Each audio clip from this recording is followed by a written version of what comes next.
Assalamu alaikum. Usman, language learning YouTuber from Pakistan.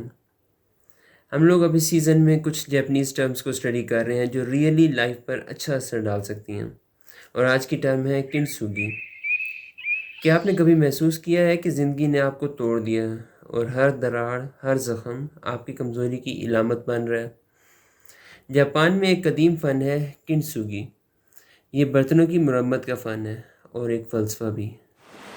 किंटसुगी एक जापानी फ़न है जिसमें टूटे हुए बर्तनों को सोने, चांदी या प्लाटिनम से मरम्मत किया जाता है। इसका मतलब है सुनहरी जोड़। इस फ़न में दरारों को छुपाया नहीं जाता, बल्कि उन्हें नुमायाँ किया जाता है ताकि वो बर्तन की खूबसूरती का हिस्सा बन जाएं। किंटसुगी की इब्तिदा 15वीं सदी में हुई, जब शगुन इशिकागा योशीमासा ने अपना पसंदीदा चीनी चाय का प्याला मरम्मत के लिए चीन भेजा।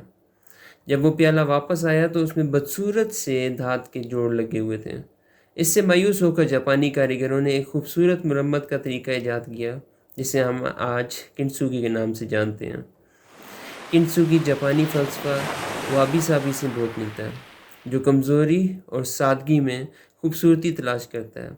यह हमें सिखाता है कि हमारी दरारें और ज़ख्म हमारी कहानी का हिस्सा हैं, और इन्हें छुपाने के बजाय अपनाना चाहिए। ज़िंदगी में हम सबको चोटें लगती हैं, हम टूटते हैं, बिखरते हैं, लेकिन किंटसुगी हमें सिखाता है कि इस टूट फूट को अपनी ताकत बनाएं।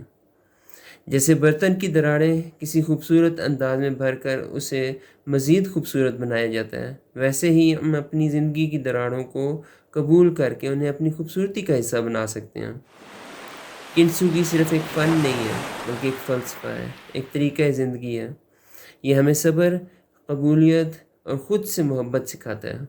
ये हमें याद दिलाता है कि हमारी दरारें हमारी ज़िंदगी की कहानी सुनाती हैं, और उन्हें अपनाने में ही हकीकी शिफा है। अगर आप ज़िंदगी की टूट-फूट से गुज़र रहे हैं, तो याद रखें, आपकी दरारें आपकी खूबसूरती का हिस्सा हैं, और इन्हें खूबसूरत अंदाज में भर कर आप अपनी ज़िंदगी को नई चमक दे सकते हैं। फिर मिलते हैं इंशाल्लाह नेक्स्ट टाइम पे किसी नई टर्म के साथ, किसी नए कंसेप्ट के साथ। जज़ाकुमुल्लाहु खैर।